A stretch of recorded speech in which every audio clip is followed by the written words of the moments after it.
Competitive जो science की परीक्षा है उसकी एग्जाम की डेट तो क्लियर हो चुकी है, अब आपका मई में होना है, ठीक है।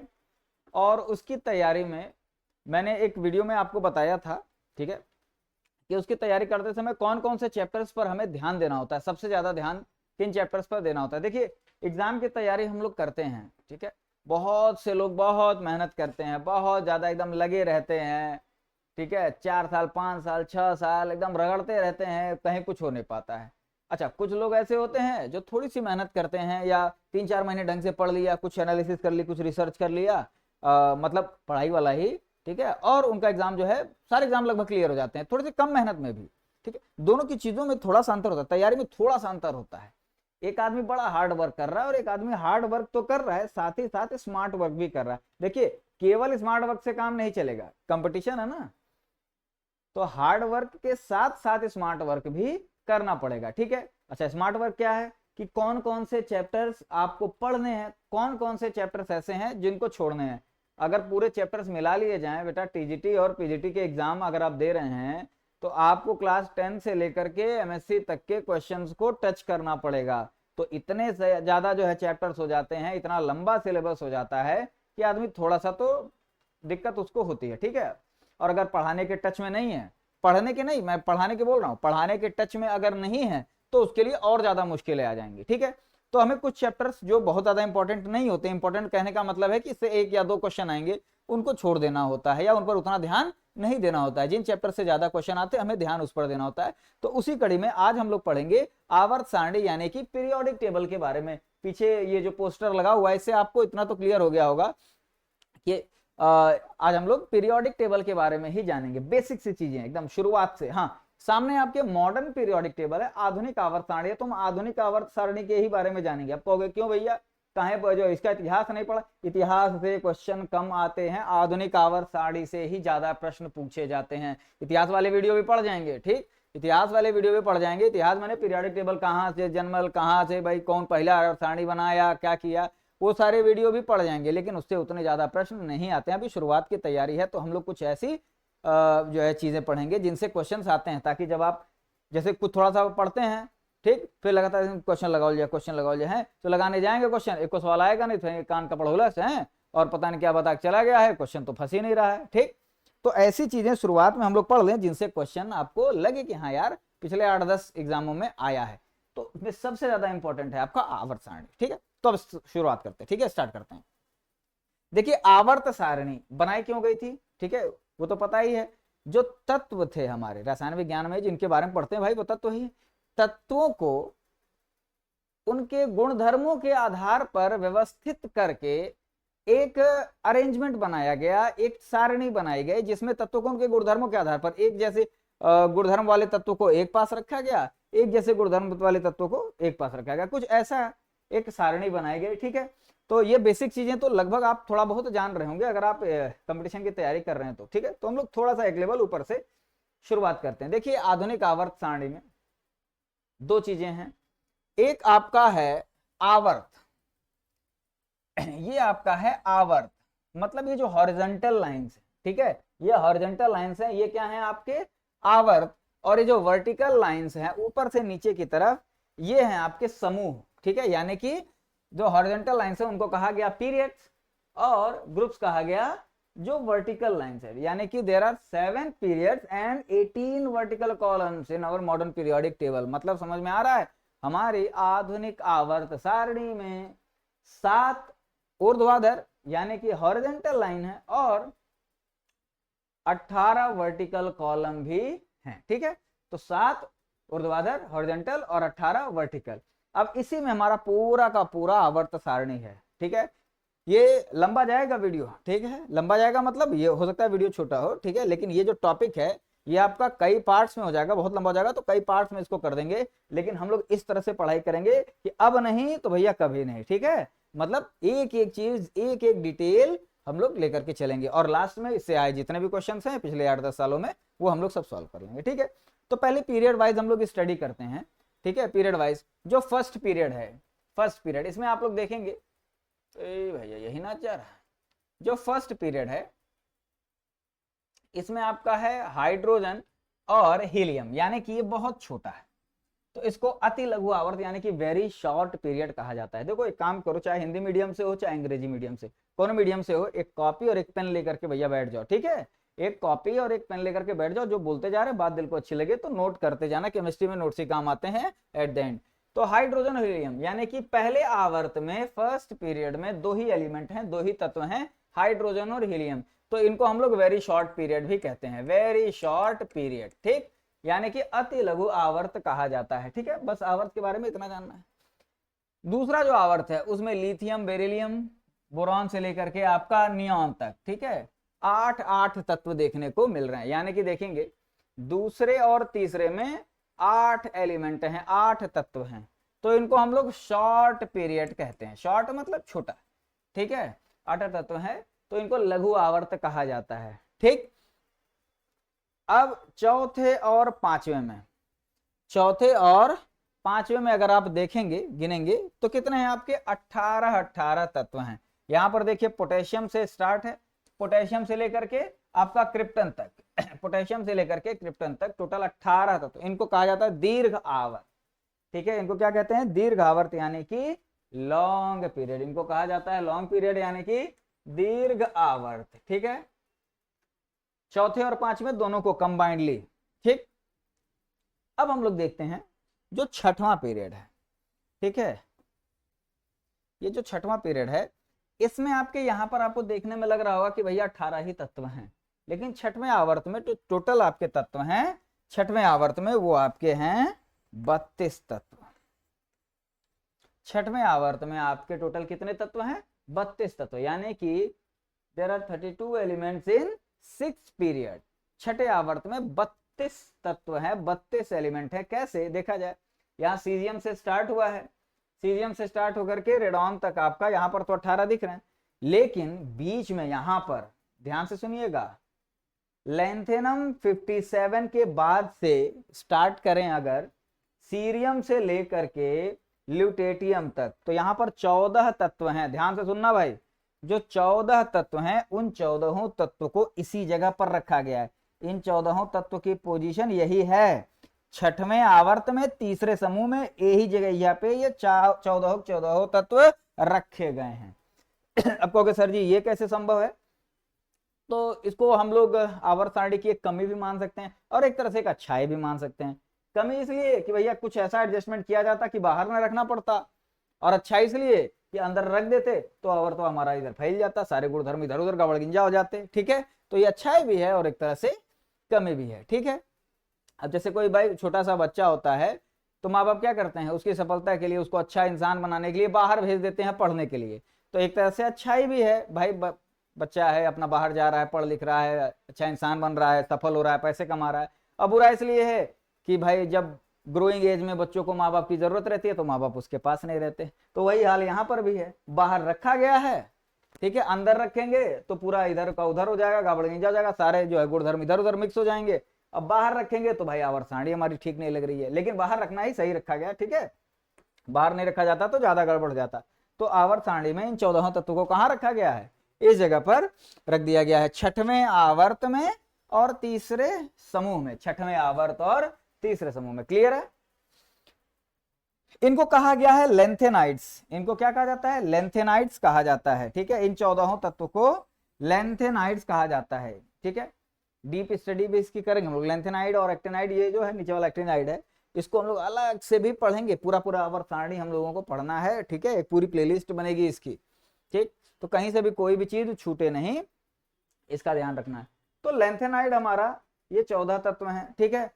और उसके जस्ट नीचे 7th पीरियड को हम लोग क्या है तो बोल सकते हैं अति दीर्घावर्त। हाँ, छठवें का नाम नहीं बताया यार, वेरी लॉन्ग पीरियड यानी कि अति दीर्घ आवर्त, ठीक है। छठवें को कहते हैं वेरी लॉन्ग पीरियड यानी कि अति दीर्घ आवर्त। क्लियर है। 7वें को आप अपूर्ण कह सकते हैं, इनकम्प्लीट आवर्त इसको कहा जाता है, ठीक है। पहले कहा जाता था क्योंकि ये जो तत्व हैं ये हमारे 118 तक ये खोजे नहीं गए थे, तो इनको हम लोग इनकम्प्लीट पीरियड, 7th पीरियड को इनकम्प्लीट पीरियड कह देते हैं, ठीक। अब इसमें देखेंगे 7th पीरियड में ही तीसरे समूह में इस जगह पर एक्टिनाइड्स लिखा हुआ है, क्या, एक्टिनाइड्स। एक्टिनियम के बाद से लेके थोरियम से लेकर के लॉरेंसियम तक ठीक है, थोरियम से लेकर के लॉरेंसियम तक। देखो जब भी ये चीज बोली जाती है तो एक चीज याद रखना, हम लोग परमाणु क्रमांक भी बोलते हैं, ठीक है, परमाणु क्रमांक साथ में ही बोला जाता है। यानी कि थोरियम 90 से लेकर के लॉरेंसियम 103 तक 14 तत्व हैं जिनको क्या कहा जाता है, एक्टिनाइड्स कहा जाता है। क्या कहते हैं हम लोग, एक्टिनाइड्स कहते हैं, ठीक है, क्लियर है। इनको क्या कहते हैं, एक्टिनाइड्स कहा जाता है। क्यों, क्योंकि इनके सारे के सारे गुणधर्म किससे मिलते जुलते हैं, एक्टिनियम से मिलते जुलते हैं, ठीक है, इतना क्लियर है। तो आवर्त वाइज जो स्टडी है वो हमारी लगभग क्लियर हो गई कि हाँ भाई, पहला आवर्त है वेरी शॉर्ट पीरियड, दूसरा तीसरा आवर्त है शॉर्ट पीरियड, चौथा पांचवां है लॉन्ग पीरियड, छठवां है वेरी लॉन्ग, सातवां है इनकम्प्लीट, ठीक है। हिंदी में अति लघु, लघु, दीर्घ, अति दीर्घ और अपूर्ण आवर्त, ठीक है। और जो सबसे इंपॉर्टेंट चीज थी कि छठे आवर्त तीसरे समूह में लैंथेनम के बाद से 14 तत्व हैं जिन्हें लैंथेनाइड्स कहा गया। सातवें आवर्त तीसरे समूह में एक्टिनियम के बाद से 14 तत्व हैं जिन्हें एक्टिनाइड्स कहा गया। देखो एक्टिनाइड्स में दो तीन चीजें हमेशा ध्यान रखना। एक्टिनाइड्स में ये जो हमारा यूरेनियम है, यूरेनियम के बाद जितने भी तत्व हैं, ठीक है, इतना ही नहीं है अयो कुल बाबू, यूरेनियम के बाद है, ठीक है, याद रखना। तो यूरेनियम के बाद से जितने भी तत्व हैं उन्हें हम लोग ट्रांस यूरेनिक एलिमेंट कहते हैं। ट्रांस यूरेनिक एलिमेंट, ये जो छोटी छोटी चीजें मैं बता रहा हूं ना, इन्हीं सबसे क्वेश्चन उठते हैं। तो ये सब चीजें याद रखना है, ये सब चीजें नोट करते चलो, इन सब चीजों को नहीं भूलना है। यूरेनियम 92 के बाद से जितने तत्व हैं उन्हें कहा जाता है ट्रांस यूरेनिक एलिमेंट, और इन्हीं को हम लोग कहते हैं rare earth element. Rare earth element यानी कि अर्थ क्रस्ट पर रेयरली ही पाए जाते हैं। इनमें से मैक्सिमम क्या, लगभग सभी उनको लैब में तैयार किया गया है। बात समझ में आ रही कि नहीं। ये सारे के सारे तत्व भाई नेचुरली हम लोगों को मिल जाते हैं, लेकिन यूरेनियम 92 के बाद से जितने हैं हमारे ये सब तत्व, इसमें से मैक्सिमम क्या है, लैब में तैयार किए गए हैं। इन्हें ट्रांस यूरेनिक एलिमेंट या रेयर अर्थ एलिमेंट भी कहा जाता है, ठीक। तो ये तो हो गया हमारा। अच्छा, और मैक्सिमम क्या, यूरेनियम के बाद से तो भाई सब रेडियो एक्टिव हैं। रेडियो एक्टिविटी के बारे में भी इसी चैप्टर में ही, नहीं, स्ट्रक्चर ऑफ एटम, परमाणु संरचना में हम लोग रेडियो एक्टिविटी के बारे में पढ़ेंगे। भाई उससे भी मान के चलो कि 3 क्वेश्चन रेडियो एक्टिविटी से आने हैं। 3 क्वेश्चन लिख करके ले लो, रेडियो एक्टिविटी से आने हैं। इससे तो 8-10 आ जाएंगे भैया, ठीक है, इसमें तो कोई दो राय नहीं है, ठीक।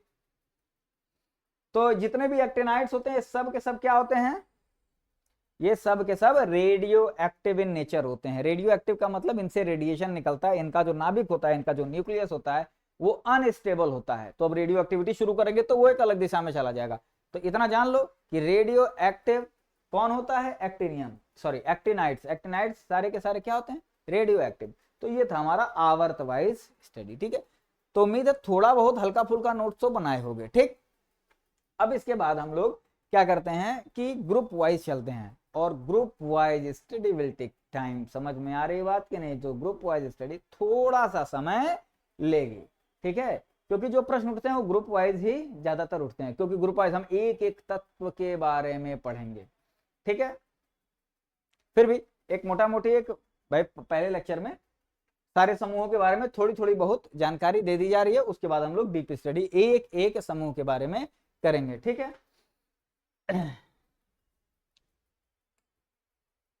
ठीक, अब देखते हैं कि टोटल यहां पर कितने ग्रुप हैं आपके, 1 से लेकर के, ठीक है, 1 से लेकर के आपके 18 समूह हैं, 18 ग्रुप हैं। 1 से लेकर के 18 समूह या 18 ग्रुप हैं, ठीक है। तो जो आपका फर्स्ट समूह है, पहला समूह, प्रथम समूह, और द्वितीय समूह को भी ले लिया जाए, प्रथम समूह और द्वितीय समूह। प्रथम समूह में कौन है, हाइड्रोजन है, lithium, sodium, potassium, rubidium, caesium, francium. और दूसरे समूह में beryllium, magnesium, calcium, strontium, barium, radium, ठीक है। तो इन दोनों समूह को कंबाइनली मिला करके हम लोग कहते हैं एस ब्लॉक। इसको मिला करके क्या कहा जाता है, एस ब्लॉक के तत्व कहा जाता है, एस ब्लॉक एलिमेंट कहते हैं, ठीक है। इस पर एक पूरा का पूरा वीडियो आपका अलग से बनेगा, लेकिन अभी हम जो है एस ब्लॉक के बारे में एक मोटा मोटी जो ऊपर की चीज होती है वो हम बता के आप लोग को तब आगे बढ़ेंगे, ठीक है। क्योंकि एस ब्लॉक अपने आप में एक बड़ा टॉपिक है, पी ब्लॉक है, डी ब्लॉक है, एफ ब्लॉक है, सब अपने आप में बड़े टॉपिक हैं, ठीक है। एक पूरी की पूरी प्लेलिस्ट आवर्त सारणी की हमारी बनेगी, ठीक है। कोई बात नहीं, इनको कंबाइंडली एस ब्लॉक के एलिमेंट, स्मॉल एस रहेगा। खैर आप लोगों को तो एमसीक्यू जो है सॉल्व करने हैं, लेकिन छोटी छोटी चीजें याद रखिएगा, जितने ब्लॉक के नाम होते हैं सब स्मॉल एस में रहते हैं, ठीक है। तो अब ये जो तत्व है इसमें एक चीज ध्यान देनी है, ध्यान क्या देना है, देखो भाई पहला समूह है, पहले समूह में हाइड्रोजन, ठीक है, lithium, sodium, potassium, rubidium, caesium, francium, इनको येलो कलर से रखा गया है, ठीक है, कलर से कोई बहुत मतलब नहीं है, ठीक। और हाइड्रोजन को थोड़ा सा ये ब्लू कलर या जो भी कलर आपको नजर आ रहा होगा, ब्लू फैमिली का ही ये जो है कलर है, तो इस कलर से थोड़ा अलग रखा गया है हाइड्रोजन को, ठीक है। क्यों रखा गया उसके पीछे कारण है, अभी बताते हैं, आज के लेक्चर में बता देंगे। तो पहले और दूसरे समूह को मिला करके कहा जाता है एस ब्लॉक, ठीक है, यानी कि जो पहले और दूसरे समूह के तत्व हैं उन्हें कहा जाता है एस ब्लॉक के तत्व। क्यों कहा जाता है एस ब्लॉक के तत्व, क्योंकि अगर हम इनका इलेक्ट्रॉनिक विन्यास देखेंगे, ठीक है, इलेक्ट्रॉनिक विन्यास, इलेक्ट्रॉनिक कॉन्फ़िगरेशन करेंगे, तो हाइड्रोजन का इलेक्ट्रॉनिक कॉन्फ़िगरेशन करेंगे 1s1, ठीक है, लिथियम का भी करेंगे तो लास्ट में आपका आ जाएगा 2s1, लास्ट की बात कर रहे हैं, ठीक है। सोडियम का करते हैं तो 3s1। तो लास्ट जो इलेक्ट्रॉन है वो कौन से सबशेल या कौन से उपकोष में जा रहा है, एस उपकोष में जा रहा है, ठीक है। तो जिस कारण इसे हम एस ब्लॉक के तत्व कहते हैं। इसी से जो इलेक्ट्रॉनिक विन्यास है इसी की सहायता से हम किसी भी तत्व का एक्चुअल एड्रेस भी पता कर सकते हैं, ठीक है। तो जो भी इलेक्ट्रॉन है, लास्ट इलेक्ट्रॉन जिस सबशेल में जाएगा वो उसी ब्लॉक का तत्व कहा जाता है, ठीक। तो प्रथम समूह और द्वितीय समूह के तत्वों का इलेक्ट्रॉनिक विन्यास करने पर यह पाया गया कि उनके जो अंतिम इलेक्ट्रॉन है वो किस में जा रहा है, वो एस उपकोष में जा रहा है, जिस कारण उसे क्या कहा गया, एस ब्लॉक के तत्व या एस ब्लॉक के एलिमेंट कहा गया। क्लियर, ठीक। तो एस ब्लॉक के एलिमेंट को एस ब्लॉक के एलिमेंट क्यों कहा गया उतना क्लियर हो गया। अब देख लेते हैं यहाँ पर कि हाइड्रोजन को थोड़ा सा अलग क्यों रखा गया है। प्रथम समूह की हम बात करते हैं तो इसमें लिथियम से लेकर के फ्रांसियम तक, लिथियम से लेकर के फ्रांसियम से, ठीक है, फ्रांसियम तक, लिथियम है, सोडियम है, पोटेशियम, रुबिडियम, सीजियम, फ्रांसियम है, इनको हम लोग कहते हैं अल्कली मेटल्स, यानी कि क्षारीय धातुएं, क्षारीय धातुएं, अल्कली मेटल्स, क्षारीय धातुएं, ठीक है। क्यों कहा जाता है क्षारीय धातुएं, ध्यान से सुनो, उसके पीछे भी कारण है, उसके पीछे भी कारण है, इसलिए कहा जाता है, कहाँ जगह यार, यहाँ, कि इनके जो ऑक्साइड्स होते हैं, ठीक, इनके जो ऑक्साइड्स होते हैं वो वाटर सॉल्युबल बेस बनाते हैं, ठीक है, यानी कि जल में घुलने वाला क्षार बनाते हैं। अगर हम लोग Na2O ले लें, Na2O क्या है, सोडियम का ऑक्साइड है, इसको पानी में मिला देंगे, क्या बनेगा, सोडियम हाइड्रोक्साइड बनेगा, जो क्या है, जल में विलेय एक क्षार है, ठीक। यानी कि इतना क्लियर हो गया कि प्रथम समूह में हाइड्रोजन छोड़ के, भैया हाइड्रोजन को छोड़ के लिथियम, सोडियम, फ्रांसियम, ठीक, तो लिथियम से लेकर के फ्रांसियम, अच्छा फ्रांसियम भी ना रहे भैया फ्रांसियम भी हमारा रेडियो एक्टिव हो जाता है, सीजियम से ही थोड़ा बहुत हिलना डुलना शुरू हो जाता है, ठीक है, फ्रांसियम हमारा रेडियो एक्टिव हो जाता है। तो इसका ऑक्साइड नहीं देखेंगे हम लोग, रेडियो एक्टिव है ना, इसमें इलेक्ट्रॉन नहीं पार्टिसिपेट करते हैं, इसका तो नाभिक पार्टिसिपेट कर लेता है रिएक्शन में, तो इसका केमिकल रिएक्शन की बजाय इसका न्यूक्लियर रिएक्शन पढ़ेंगे, जब पढ़ना होगा पढ़ेंगे, अभी फिर हम लोग को नहीं पढ़ना है, ठीक।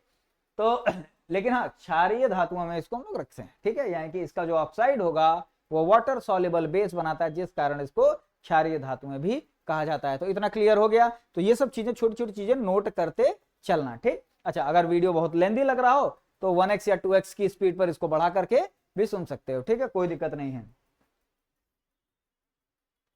जो दूसरा समूह है इसको हम लोग क्षारीय मृदा धातुएं कहते हैं, ठीक है। जो दूसरा समूह है इसे कहा जाता है क्षारीय मृदा धातुएं, अल्कलाइन अर्थ मेटल, क्षारीय मृदा धातुएं, यानी कि alkaline earth metal, alkaline earth metal, ठीक है, अल्कलाइन अर्थ मेटल या अल्कली अर्थ मेटल भी कहते हैं। Beryllium, magnesium, calcium, strontium, barium और रेडियम, रेडियम को फिर इसमें छोड़ देंगे, कहा है कि भैया रेडियो एक्टिव है, ठीक।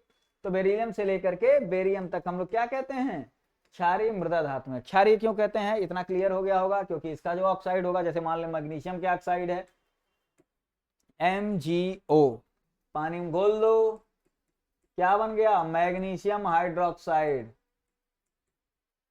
MgOH का होल ट्वाइस, मैग्नीशियम हाइड्रोक्साइड, यानी कि ये भी वाटर सॉल्युबल बेस बना लिया, जिसके कारण इसको क्षारीय बोलते हैं। और मृदा शब्द इसलिए जोड़ दिया गया है क्योंकि ये अर्थ क्रस्ट पर, भूपर्पटी पर ऊपर की तरफ पाया जाता है। ठीक है, अब कहोगे कि सर जी धीरे धीरे तो डीप जाते ही जा रहे हैं एस ब्लॉक में, एस ब्लॉक में तो धीरे धीरे घुस रहे हैं, लेकिन भैया नहीं, एस ब्लॉक अकेले 2-2.5-3 घंटे का वीडियो है। ठीक है, अभी ये खाली ऊपर ऊपर का ही बता रहे हैं। ठीक, हाइड्रोजन इन सब से अलग है। ठीक है, अरे पहले तो ये धातु ही नहीं है, ये अधातु है, सब ठोस है, ये गैस है। अब चूंकि इलेक्ट्रॉनिक विन्यास के आधार पर हम लोग यहाँ पर जो है ये इसमें बोरबरी का भी नियम लगाया गया था इसको बनाने में, मोजले ने, ठीक है, और मेंडलीफ ने। अच्छा, आप कहोगे सर जी मेंडलीफ कैसे इसमें घुस गए, मेंडलीफ ने भी बहुत हेल्प की थी हमारी आधुनिक आवर्त सारणी को बनाने में। ठीक है, और मेन काम तो मोजले ने ही किया था, साथ ही साथ जो बोरबरी का जो नियम है, नील्स बोर, उनकी भी सहायता ली गई थी, उनके भी नियमों की सहायता ली गई थी इसको बनाने में। ठीक है, तो इलेक्ट्रॉनिक विन्यास के आधार पर चूंकि रखा गया, इसलिए हाइड्रोजन हमारा पहले समूह में आ तो गया है, लेकिन पहले समूह से एकदम अलग गुणधर्म प्रदर्शित करता है। ना तो भैया वो ठोस है, न ही उसका ऑक्साइड क्या होगा, क्षार बनाएगा, उसका ऑक्साइड तो न्यूट्रल होता है। अरे कौन है उसका ऑक्साइड, जल, पानी, H2O, हाइड्रोजन का ऑक्साइड तो वही है ना। ठीक, तो इसलिए उसको थोड़ा सा अलग रखा जाता है, थोड़ा सा ऊपर रखा जाता है। ठीक है, फिलहाल हम लोग इतना ही जानेंगे। ठीक है, बाकी एस ब्लॉक के बारे में और डीप स्टडी होगी। पी ब्लॉक में देखते हैं। ठीक है, पी ब्लॉक में देखते हैं हमारा ग्रुप 13 से लेकर के 18 तक, ग्रुप 13 से लेकर के, पहले भैया एक क्लीन करें, हाँ क्लीन हो गया। अब हम लोग देखते हैं ग्रुप 13 से 18 तक, यहां पर आपके टोटल 6 समूह है, 1 2 3 4 5 6। ये 6 समूह जो है ये बहुत इंपॉर्टेंट है, सबसे ज्यादा क्वेश्चंस भी इससे आते हैं। ठीक है, अब कहोगे कि सर जी देखने में तो सबसे बड़ा समूह हमारा ये वाला लग रहा है, तीसरे से लेकर 12 तक, जिसको डी ब्लॉक कहा जाता है। देखिए, बड़ा समूह यहां पर संख्या के आधार पर नहीं कहा जा रहा है, बड़ा समूह यहां पर कहा जा रहा है वर्सेटैलिटी के आधार पर। जो पहला समूह है एस ब्लॉक है, इसमें सभी के सभी तत्व क्या हैं आपके, ठोस हैं, सभी के सभी धातु हैं, सभी के सभी ठोस, सभी के सभी धातु। तीसरे से लेकर के 12वें तक सभी के सभी ठोस, एक अगर हाई मरकरी छोड़ दिया जाए तो, ठीक है, इसको छोड़ दिया जाए तो सभी के सभी ठोस हैं, सभी के सभी धातु हैं। लेकिन अगर हम पी ब्लॉक की बात करें 13 से लेकर 18 तक, तो इसमें आपका ठोस अवस्था में भी तत्व पाए जाते हैं, द्रव अवस्था में भी पाए जाते हैं और गैसीय अवस्था में भी पाए जाते हैं। ठीक है, धातु भी पाई जाती है, उपधातु भी पाई जाती है, अधातु भी पाई जाती है। यानी कि ये बहुत ज्यादा रिच ब्लॉक है। रिच ब्लॉक का मतलब इसमें अलग अलग तरह के तत्व पाए जाते हैं। ठीक है, अब जैसे ये जो नेवी ब्लू कलर में जितने भी आपके तत्व यहां पर दिख रहे हैं, ये सभी के सभी क्या हैं, धातु हैं। ठीक है, ये अब सभी आपके क्या हैं इधर, ये सभी के सभी अधातु हैं। और बीच में जो ग्रे कलर से दिख रहा है ये क्या है आपका, उपधातु है। ठीक है, ये सभी के सभी उपधातु हैं। ठीक, इसमें अगर हम लोग ब्रोमीन को देख लें तो ब्रोमीन हमारा लिक्विड स्टेट में पाया जाता है, बाकी सब ठोस अवस्था में पाए जाते हैं। ऑक्सीजन है, नाइट्रोजन है, अक्रिय गैसें हैं, ये सब क्या है, गैसीय अवस्था में पाई जाती हैं। बात समझ में आ रही कि नहीं, ये सब के सब गैसीय अवस्था में पाई जाती हैं। ठीक, तो यहां सबसे कम अभिक्रियाशील भी तत्व पाया जाएगा भाई, कार्बन है। कार्बन डायमंड के फॉर्म में अगर रहता है तो सबसे कम अभिक्रियाशील है। वहीं अगर हम लोग देख लें फ्लोरीन है, एक बहुत अभिक्रियाशील है। ठीक है, ये कहीं भी इलेक्ट्रॉन दिखता है, इतना ज्यादा इसके इलेक्ट्रॉन बंधुता ज्यादा होती है कि कहीं भी इलेक्ट्रॉन देख लेता है तो उससे इलेक्ट्रॉन अपनी तरफ खींचने लगता है। ठीक है, तो वो सब चीजें हम लोग आगे देखेंगे। तो फिर हर पी ब्लॉक कहां से शुरू होता है, 13 से लेकर के 18 तक के समूह को हम लोग कहते हैं पी ब्लॉक के तत्व। और क्यों कहा जाता है पी ब्लॉक के तत्व, क्योंकि इसमें भी इलेक्ट्रॉनिक विन्यास जब भी किया जाता है तो आखिरी जो इलेक्ट्रॉन है वो पी उपकोष में यानी कि पी सबशेल में चला जाता है। अंतिम इलेक्ट्रॉन जिस उपकोष में जाएगा उसी ब्लॉक का तत्व हो जाएगा, ठीक है। यहां से हम लोग शुरू करते हैं अक्रिय गैसों से। ये हमारी अक्रिय गैस हैं, पी ब्लॉक हम लोग पूरा पढ़ेंगे, ठीक है। इस वीडियो में नहीं, जो अगले कई सारे वीडियोस आएंगे उसमें पी ब्लॉक की पूरी डीप स्टडी होगी। अक्रिय गैसें हैं, नाम से क्या लग रहा है, ये अक्रिय हैं, मतलब बहुत ज्यादा अभिक्रियाशील नहीं होते हैं, ठीक है। थोड़ी बहुत ज़ीनान अभिक्रिया कर लेता है, वो भी किसके साथ है, ये फ्लोरीन के साथ, कभी कभी ऑक्सीजन के साथ करता है, तो भी फ्लोरीन की उपस्थिति में करता है, ठीक है, यानी कि ऑक्सीफ्लोराइड्स बना लेगा, ठीक। नहीं तो हमारे जितने भी 18वें समूह के तत्व हैं इन सबको क्या कहते हैं, नोबल गैसेस भी कहा जाता है, अक्रिय गैसें भी कहते हैं, ठीक है, किसी से अभिक्रिया नहीं करते। वहीं अगर हमारा 17वां समूह है, फ्लोरीन, क्लोरीन, ब्रोमीन, आयोडीन और एस्टाटीन, ठीक है। एस्टाटीन हमारा थोड़ा सा इसमें रेडियो एक्टिविटी आ जाती है, आयोडीन से शुरू हो जाती है।